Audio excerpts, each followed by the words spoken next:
Hey Phil, how's it going? Not bad, what's up? I have two quick questions for you. Do you think Gan is the apple of cubing? Yo, guys. Look what I have right here. It's the newest Gan cube, the Gan 356 RM. Let's unbox it together, shall we?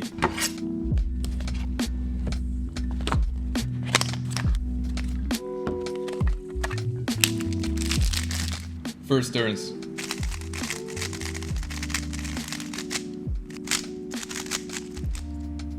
The cube feels awesome. But wait a minute.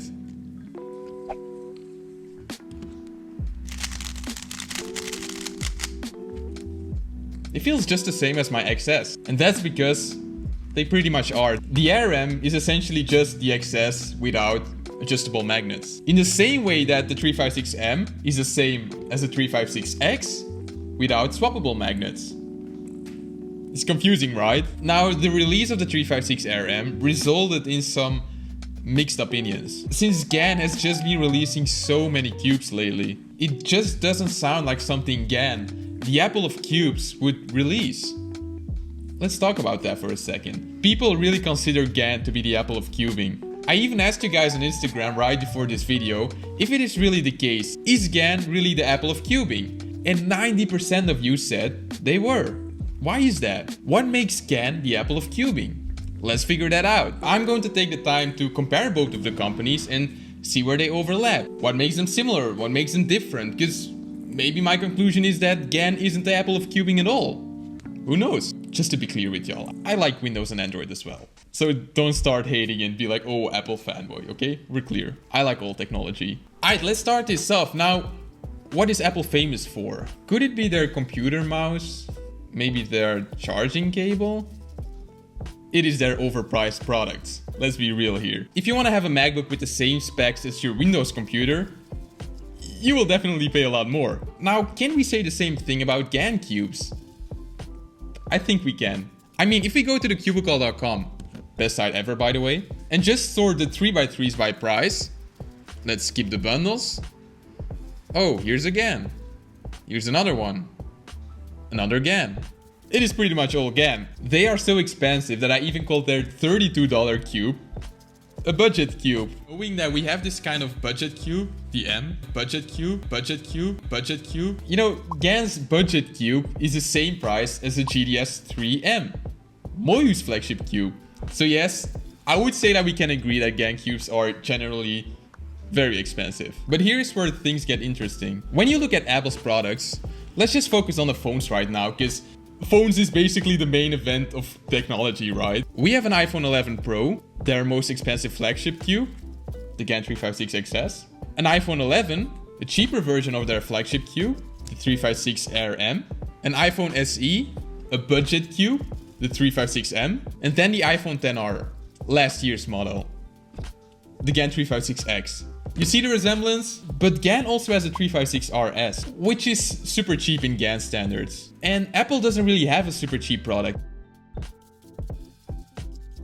Same for the Monster Go cubes, I don't really see where they would fit. But besides those two cubes, I consider Gan prices to be pretty close to Apple products. Relatively speaking, that is, of course. I don't expect to see a $1,000 cube anytime soon. But if a company would release a $1,000 cube, it would definitely be Gan. Okay, so both Gan and Apple products are expensive. Why are they? Design over everything else. Now, generally speaking, Apple puts a lot of emphasis on making their products look premium, aside from some questionable choices. But over the years, Apple has built this image of building great design products. It even goes so far that people just buy iPhones or Apple products just to flex. Now, can the same thing be said about Gan products?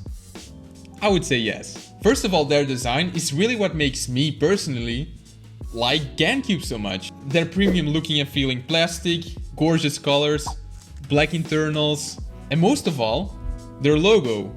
I think there's a lot of cubing manufacturers that can learn from this logo. Moyu, for example? I don't know. But it goes further than that. Look at this box. Now look at this box.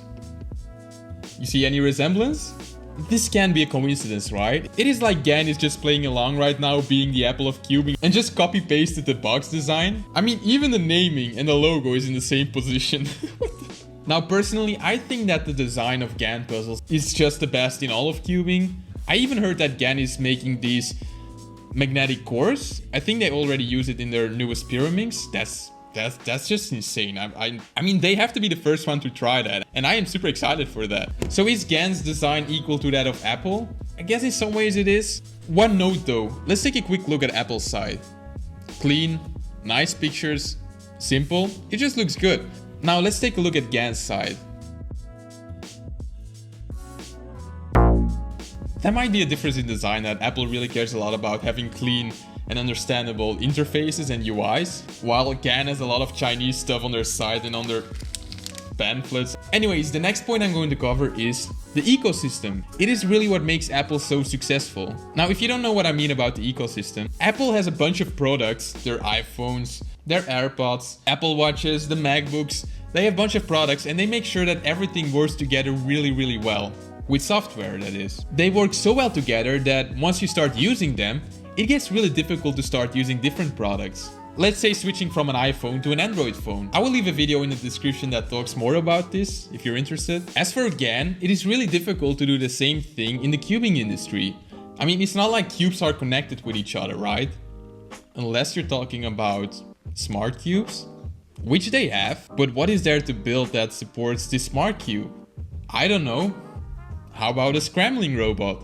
I mean, I like the Gan 356i. I think it works really well. The question is, when will these things take over? And when they do, Gan might have an advantage over the rest because they already have this infrastructure with their app, their smart cube, their scrambling robot. I really don't know, but it seems like Gan does care about that. Anyways, this ecosystem is really difficult to compare because you don't really have cubes that work together. But you probably have heard of these Gan fanboys. People that just buy the newest Gan because, well, it's a Gan cube. And I think that has another origin. The biggest thing that makes Apple is that they are unique. You have Android, you have iOS. They are different. And they really want you to feel unique as well. If you don't know what I'm talking about, just watch this ad. Here's to the crazy ones, the misfits, the rebels, the troublemakers. It's an old ad that Steve Jobs himself recorded, but it really shows the values of Apple. Now, applying this to Gan cubes, if you have tried a Gan cube before, you can probably agree that they feel really unique. It's hard to put your finger on what makes them so unique. Is it their soft turning, their quietness, their really lightweight, or the combination of all of that? I really don't know. So Gan really crafted this name of high quality, expensive, unique feeling cubes. Just as what you would expect from an Apple product. And that's why I personally agree that Gan is probably the Apple of cubing. But Gan, to keep that name you worked so hard for, you gotta stop confusing us. Because this doesn't make any sense. Either fix the naming to something that makes sense, or just leave out some products, because it is super confusing right now. But that's just my opinion. I'm not an expert in the cubing commerce industry, although I know someone who is. Let's give him a call. Hello? Hey Phil, how's it going? Not bad, what's up? I have two quick questions for you. Sure. Do you think Gan is the Apple of cubing? Not anymore. I think they used to be when they released products slower, and between each product there was more advancement, but now that they've released the 356M and the Air M, I think they've kind of stepped away from at least Apple's philosophy of releasing products. But their packaging is still nice. Yeah, the packaging is amazing, right? I mean, if we're going to compare phones, it feels a lot more like a brand like Huawei, which releases more products at different price points. I watched Cubic's video on it. Do you think it's just an easy way for Gan to release many products and profit out of that? Or is it just them trying to make products for everyone, you know, that suits everyone's needs? It could be one of the two things you mentioned, or both. Specifically with the Gan Air, I feel like they named it something different, right? And Air is a word that we haven't heard in a really long time. With Gan, some people may have assumed it's a brand new product and then bought it and was like, oh, well, this feels like an XS. But at the same time, you know, the Gan Air is one of Gan's most iconic puzzles, and as maybe a product designer, Gan felt emotionally attached to update the Air, and that's just what he came up with given his technology. So it could be also the designer trying to fill an emotional gap in his product line. I didn't think about it that way. Yeah, because the designer, I mean, it's his company, right? And if he's the head designer, he can do whatever he wants, essentially, as long as it's not a horrible business decision. So it could be a little emotional like that. Do you have any advice for Gan, you know? Like, if you could talk to Gan right now, what would you say to them? Yeah, you know, it's funny that you mentioned that, because I actually did talk to Gan. And I think managing people's expectations is a thing that I think every company should do. You know, when you release a new product and you think of its identity, I think you should be careful to manage what people expect from the puzzle. You know, truth be told, the Gan Air M, I think it's a really good cube. Like, it's one of my favorite cubes, and it's actually really disappointing to see people point the finger at the cube and I feel the same. Negative thoughts about it. I feel the same way about it. Like, I just unboxed it and I tried it, and I really like it. The thing is, I feel like you kind of have to give credit to Gan, because, you know, they got to this point by building great cubes, you know, and if they just use their technology to make cubes, like, you know, that are kind of similar but still different, if they just want to make more cubes for more people, I think that's fine. But as you mentioned before, the naming it gets confusing. I think if they can fix that in something that makes a lot more sense, then everyone would be happy, I think. Yeah, it's a communication issue as well, because I mean they're based in Asia. You know, the communicating to the Western audience is something that they are not super specialized in. Maybe in China they don't have that issue where people think it's too similar and they think badly of the brand. Yeah, maybe that is. You know, I didn't think about it that way, so that's awesome. Anyways, that's all. Thanks for your time. Now, since you will be in my video, can you say yo? Like yo, or like the long yo? Like the long one, the long one. Okay, alright. Yo! Alright, great. Thanks, man. Thanks for your time. Finally, to finish this video, I will be doing a live stream tomorrow at 1900 CET time, which is 1300 EST time.